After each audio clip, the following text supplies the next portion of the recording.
સતગુરુ નીતિન સાહેબ આ સત્સંગમાં સમજાવી રહ્યા છે. કહે છે કે बहुत जन्म बिछड़े थे माधो, यही जन्म तुम्हारे लेखे. कहे रविदास आस लगी, जीव शीर भयो दर्शन देके. बहुत जन्म बिछड़े थे माधो.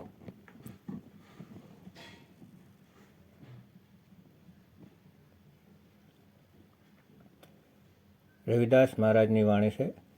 ખૂબ જ પ્યારી વાણી છે. બહોત જન્મ બિછડે થે માધો. રવિદાસ મહારાજ અરદાસ કરે છે એ પરમાત્માને કે કેટલાય જન્મ તમારાથી વિખૂટા પડીને બરબાદ કરી દીધા. કોઈ ઠેકાણું નથી.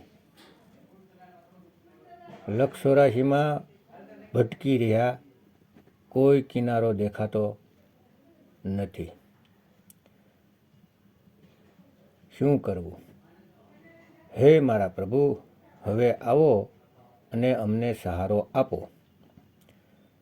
ઘણા જન્મ વિખૂટા રહ્યા, હવે આ જન્મ તમારા માટે.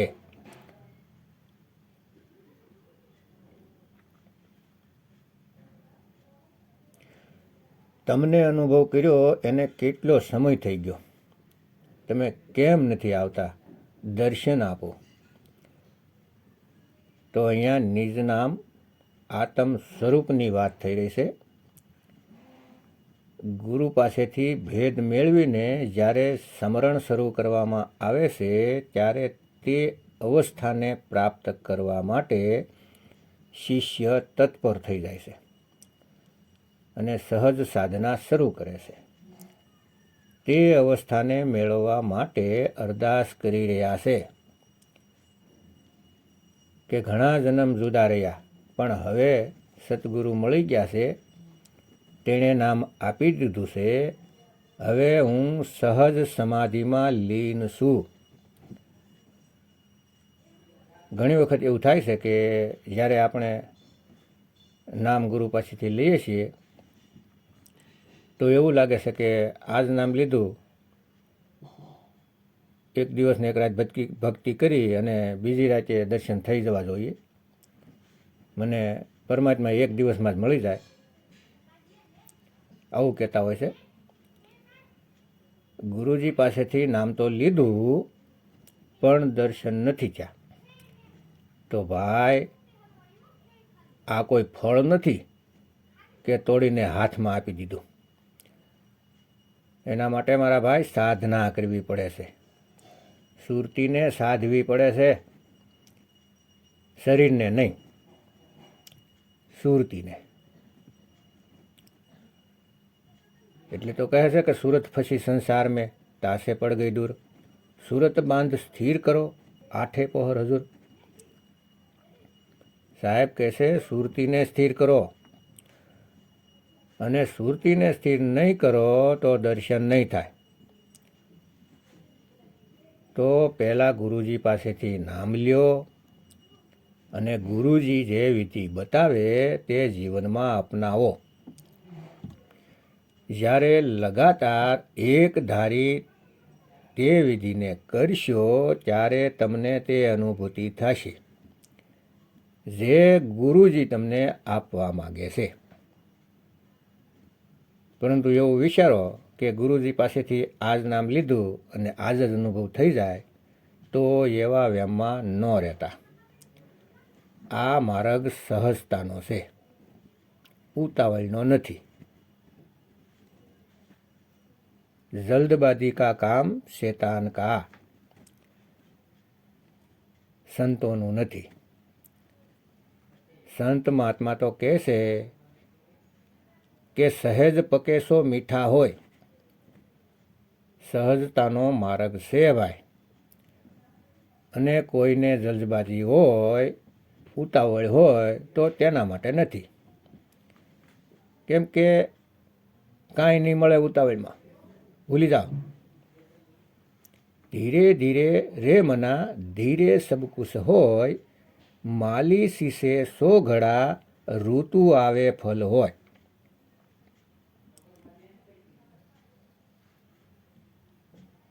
જેવી રીતે પહેલા ધોરણનો વિદ્યાર્થી જ્યારે પહેલું ધોરણ પાસ કરે છે તેમાં પણ 1 વર્ષ રાહ જોવી પડે છે. અને તમે કહેશો કે તે આચમદેવને પરમાત્માને 1 દિવસમાં મેળવી લેવા, તો એવું નથી થતું.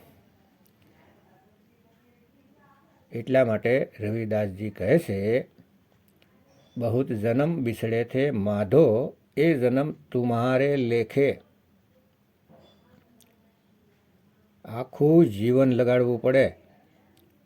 જો આખું જીવન લેખે લગાડી શકો તેમ હોવ તો આવો, નહીતર જલ્દબાજીમાં નહીં આવો, બિલકુલ નહીં. કેમ કે આ માર્ગ સહજતાનો છે. અને કેટલાક તો એવા હોય છે જે ખાલી જાણવા આવતા હોય છે કે શું આપે છે, અને જૈન ગુરુજી પાસેથી ભેદ લઈ લીધો તો પણ કાંઈ થવાનું નથી. અને એવું વિચારે કે વિધિ તો લઈ લીધી, હવે બધી ખબર મળી જાય, તો ક્યારેય નહીં. તમે એ જાણી જ નહીં શકો કે ધ્યાન ક્યાં લગાવવાનું છે.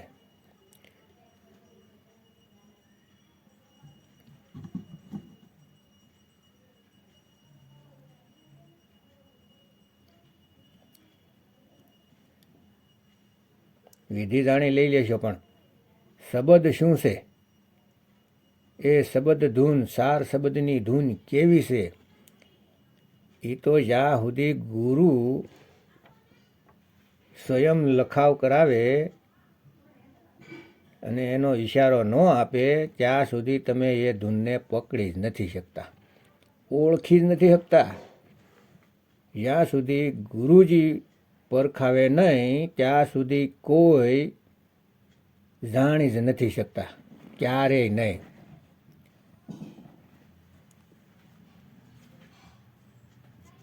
પછી ભલે ને સ્વયંભૂ બની જાય, જીવન બરબાદ થઈ જશે, પણ એ સાર શબ્દ ધૂનને જાણી જ નહીં શકે. જ્યાં સુધી ગુરુજી નો એની પરખ આપે ત્યાં સુધી કોઈ માયકાલાલ જાણી જ નથી શકતા. ભનક પણ નથી લાગતી પાસે હોવા છતાં. એમ જ નથી કહેતા કે ગુરુબિન જ્ઞાન ન ઉપજે, ગુરુબિન મિલેના ભેદ, સાહે પડલો સારો વેદ.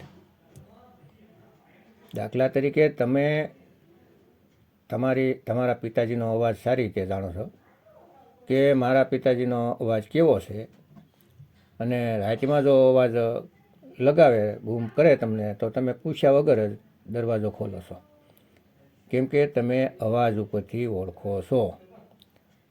અને કાળ અને માયા અંત સમય આવે છે તો અનેક પ્રકારની ધૂન થવા લાગે છે. સુરતી ઉપર આંખોની વચ્ચે આવે છે તો ત્યાં નગારા વાગવા લાગે છે. બધા જ માચમાં તેમાં ફસાઈ જાય છે, કેમ કે તેની પાસે સાર શબ્દનો ભેદ નથી કે અવાજ છે પણ કેવો અવાજ છે. પરંતુ જેને સતગુરુ દ્વારા લખાવ કરી દીધો છે, ઈશારો કરી દીધો છે કે તે અવાજ કેવો છે, એટલે તે તેને ઓળખી જાય છે. જેમ કે 5-6 માણસ એક સાથે બોલાવે અને કહે કે બેટા હું તારો બાપ છું, આવી જા બેટા, અલગ અલગ 5-6 અવાજમાં. તો ભાઈ, જો તમે તમારા પિતાના અવાજને ઓળખો છો તો તમે તે અવાજ તરફ પોતાના પિતાની પાસે પહોંચી જશો. નહીતર કાલની ધૂન, અનહદ ધૂનમાં ફસાઈને ભટકતા રહેશો. એક ગર્ભથી બીજા ગર્ભમાં ખબર જ નહીં પડે. કેટલાય જન્મ આમ જ ગર્ભમાં કાઢ્યા. કઈ જન્મ ભયે કીટ પતંગા, કઈ જન્મ ગજ મીન કુરંગા, કઈ જન્મ પંખી સર્પ હોય, કઈ જન્મ હેવર વૃક્ષ જોઈ, मिल जगदीश मिलन की बरिया, चिरंज काल यह देह सजरिया, कई जन्म शैलगरी करिया, कई जन्म गर्भहीर खरिया, कई जन्म साग करिए पाई, 184 जोन भरमाई।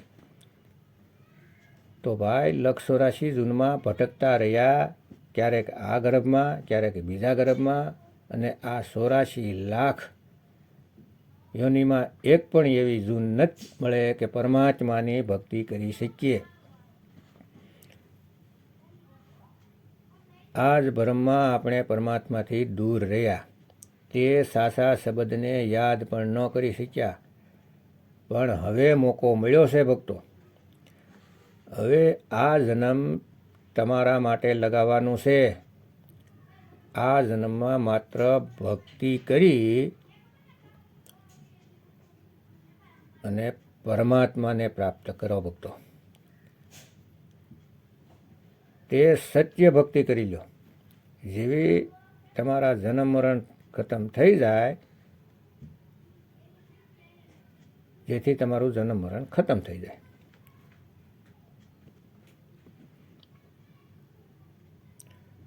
ખૂબ દુઃખ થાય છે, આપણે જોઈએ છીએ કે ભક્તિ તો બધા કરી રહ્યા છે, પણ સતભક્તિ કોઈ નથી કરી રહ્યા। આખી જિંદગી ભક્તિ કરે છે, પણ એક પલ પણ સત્ય ભક્તિ નથી કરી શકતા, કારણ કે માત્ર સત્સંગ ન મળવાને લીધે, મૂળ જ્ઞાન ન મળવાને લીધે। અરે ભાઈ, અંત સમયે એક ફૂટી કોડી પણ નહીં આવે, કાંઈ નહીં લઈ જઈ શકો, તો પણ પોતાના જ મિત્રને દગો દે છે માયાને કારણે। અરે ગુરુથી કપટ, મિત્રથી ચોરી, એ તો આંધળો અથવા કોઢિયો થાય છે। જો ગુરુ અને મિત્રની સાથે કપટ કરે છે, તેને જન્મો જન્મ આંધળા થવું પડે છે, કેમ કે જે મિત્રએ તેની મદદ કરી, જે ગુરુએ જ્ઞાન આપ્યું, તેની સાથે જ દગો કર્યો, તો હવે તે સારી જિંદગી બીજાની મદદ માટે તડપશે, એક સડક પણ પાર નહીં કરી શકે સહારા વગર। તો ગુરુ અને મિત્રને ક્યારેય દગો આપશો નહીં, અને પાપ કર્મથી બચવું, ખોટા કર્મથી બચવું। માંસ મટન ઈંડા દારૂ આવું ક્યારેય ન ખાવું પીવું। જેના પ્રાણ લેશો તે બદલો જરૂર લેશે, કોઈ નહીં બચી શકે કાળની જાળથી। કોઈનું પણ શરીર ખતમ કરશો, તે તમારું શરીર ખતમ કરશે, પછી તે સિંહ બનીને ખાય કે કીડા બનીને ખાય, કીડા પડશે। જે લોકો બેજુબાન જાનવરોને મારશે તેને, એટલે ભાઈ પરમાત્માનું નામ લ્યો, માંસ મટન ઈંડા દારૂ વ્યભિચાર વ્યસનથી બચો, જીવ હિંસા ન કરો। બધા જ માલિકના જીવ છે, બધામાં તે પરમાત્મા વસે છે। તમે કોને મારવા માગો છો? મારી તો કોઈને નથી શકતા, પરંતુ કરમ બની જાય છે। તો આ વાતને સમજી લ્યો, જો તમે કોઈને મારવા ઈચ્છો છો તો પણ મારી નહીં શકો। તમે તેના શરીરને ખતમ કરી શકશો, તેને નહીં મારી શકો, પરંતુ તેના શરીરને ખતમ કરવાથી તમારા એવા કરમ બને છે કે પરમાત્મા પણ તમને જન્મો જન્મ માફ નહીં કરે, અને તમારા શરીરમાં કીડા પડે છે। તડપશો, રોહો, પણ કોઈ તમારી ફરિયાદ નહીં સાંભળે। યાદ રાખો ભાઈઓ, જીવ હત્યા ન કરવી, સાત્વિક ભોજન કરવું, શુદ્ધ ભોજન કરવું, ક્યારેય કોઈને દુઃખ પહોંચાડવું નહીં, ક્યારેય કોઈને મારશો નહીં મારા ભાઈ। હિસાબ કિતાબ આપવો પડશે, સમજી જાઓ, સમજી જાઓ, સમજી જાઓ। તો ભક્તો, આશા રાખું છું કે તમને પરમાત્મા વિવેક આપે અને સતભક્તિને જાણો, જેથી તમારું કલ્યાણ થાય।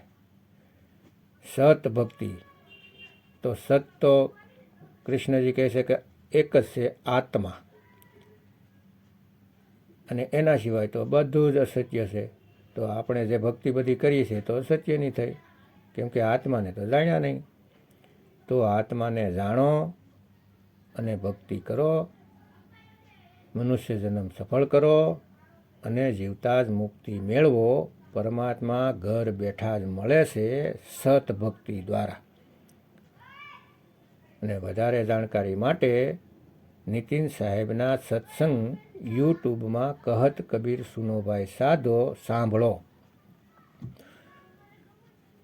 યુટ્યુબમાં સત્સંગ આવે છે ક્રમવાઇઝ, એકથી લઈને આગળના સત્સંગ સાંભળતા જાઓ અને સતભક્તિ વિશે જાણકારી મેળવો અને પોતાના જીવનનો ઉદ્ધાર કરો. જય ગુરુ નીતિન સાહેબ, જય ગુરુ વૈરાગ સાહેબ, જય ગુરુ મદનપતિ સાહેબ, જય જય મુક્તિના દાતા કબીર સાહેબની જય.